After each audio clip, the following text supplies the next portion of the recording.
Saudi আরব বিশ্বের কাছে একটি অন্যরকম দেশ, মুসলমানদের জন্য তো এক পুণ্যের ভূমি, যেই ভূমিতে অনেক সময় অনেক অলৌকিক ঘটনা ঘটেছে যা অবাক করেছে বিশ্ববাসীকে।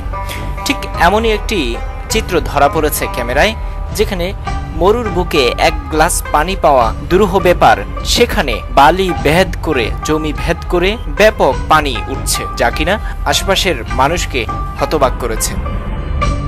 তবে একে মহান আল্লাহ রাব্বুল আলামিনের পক্ষ থেকে একটি দৃষ্টান্ত বলেই মনে করছেন সেখানকার মানুষ।